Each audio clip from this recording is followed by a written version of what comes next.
Your company launches a search for an open position. The applications start rolling in, and the qualified candidates are identified. Now, the choosing begins.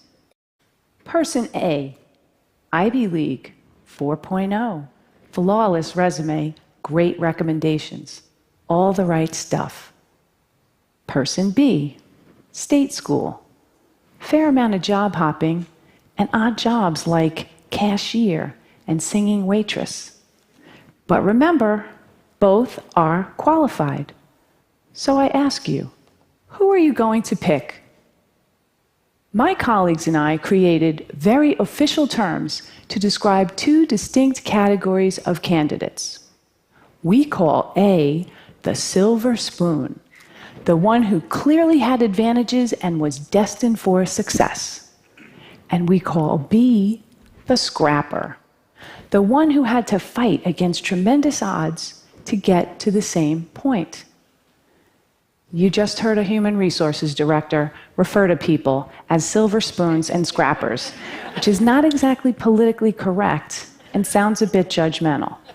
But before my human resources certification gets revoked, let me explain. A resume tells a story, and over the years, I've learned something about people whose experiences read like a patchwork quilt that makes me stop and fully consider them before tossing their resumes away. A series of odd jobs may indicate inconsistency, lack of focus, unpredictability, or it may signal a committed struggle against obstacles. At the very least, the scrapper deserves an interview. To be clear, I don't hold anything against the silver spoon.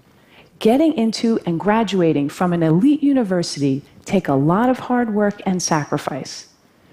But if your whole life has been engineered towards success, how will you handle the tough times? One person I hired felt that because he attended an elite university, there were certain assignments that were beneath him, like temporarily doing manual labor to better understand an operation. Eventually, he quit. But on the flip side, what happens when your whole life is destined for failure and you actually succeed? I want to urge you to interview the scrapper. I know a lot about this because I am a scrapper. Before I was born, my father was diagnosed with paranoid schizophrenia, and he couldn't hold a job in spite of his brilliance. Our lives were one part cuckoo's nest, one part awakenings, and one part a beautiful mind. I'm the fourth of 5 children raised by a single mother in a rough neighborhood in Brooklyn, New York. We never owned a home, a car, a washing machine, and for most of my childhood, we didn't even have a telephone. So I was highly motivated to understand the relationship between business success and scrappers because my life could easily have turned out very differently. As I met successful business people and read profiles of high-powered leaders, I noticed some commonality. Many of them had experienced early hardships, anywhere from poverty, abandonment, death of a parent while young, to learning disabilities, alcoholism, and violence. The conventional thinking has been that trauma leads to distress, and there's been a lot of focus on the resulting dysfunction.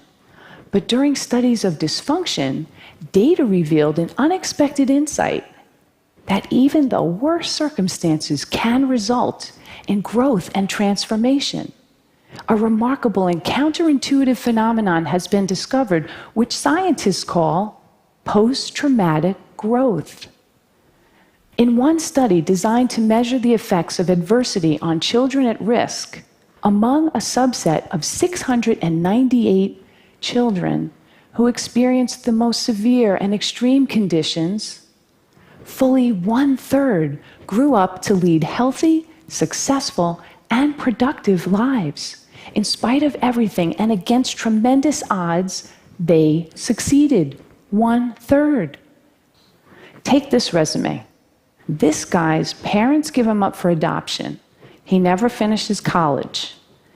He job hops quite a bit, goes on a sojourn to India for a year, and to top it off, he has dyslexia. Would you hire this guy? His name is Steve Jobs. In a study of the world's most highly successful entrepreneurs, it turns out a disproportionate number have dyslexia. In the US, 35% of the entrepreneurs studied had dyslexia.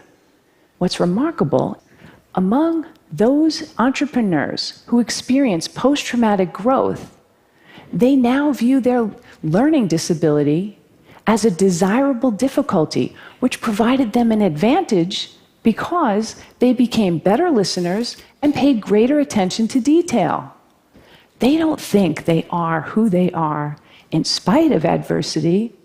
They know they are who they are because of adversity. They embrace their trauma and hardships as key elements of who they've become and know that without those experiences, they might not have developed the muscle and grit required to become successful. One of my colleagues had his life completely upended as a result of the Chinese Cultural Revolution in 1966. At age 13, his parents were relocated to the countryside. The schools were closed, and he was left alone in Beijing to fend for himself until 16, when he got a job in a clothing factory. But instead of accepting his fate, he made a resolution that he would continue his formal education. 11 years later, when the political landscape changed, he heard about a highly selective university admissions test. He had 3 months to learn the entire curriculum of middle and high school. So, every day, he came home from the factory, took a nap, studied until 4 a.m., went back to work, and repeated this cycle every day for 3 months. He did it. He succeeded. His commitment to his education was unwavering, and he never lost hope. Today, he holds a master's degree, and his daughters each have degrees from Cornell and Harvard. Scrappers are propelled by the belief that the only person you have full control over is yourself. When things don't turn out well, scrappers ask, what can I do differently to create a better result? Scrappers have a sense of purpose that prevent them from giving up on themselves. Kind of like if you've survived poverty, a crazy father, and several muggings, you figure, business challenges? Really? Piece of cake, I got this. And that reminds me, humor. Scrappers know that humor gets you through the tough times, and laughter helps you change your perspective. And finally, there are relationships. People who overcome adversity don't do it alone. Somewhere along the way, they find people who bring out the best in them and who are invested in their success. Having someone you can count on, no matter what, is essential to overcoming adversity. I was lucky. In my first job after college, I didn't have a car, so I carpooled across 2 bridges with a woman who was the president's assistant. She watched me work and encouraged me to focus on my future and not dwell on my past. Along the way, I've met many people who've provided me brutally honest feedback, advice, and mentorship. These people don't mind that I once worked as a singing waitress to help pay for college. I'll leave you with one final valuable insight. Companies that are committed to diversity and inclusive practices tend to support scrappers and outperform their peers. According to Diversity Inc., a study of their top 50 companies for diversity outperformed the S&P 500 by 25%. So, back to my original question. Who are you going to bet on? Silver spoon or scrapper? I say, choose the underestimated contender whose secret weapons are passion and purpose. Hire the scrapper.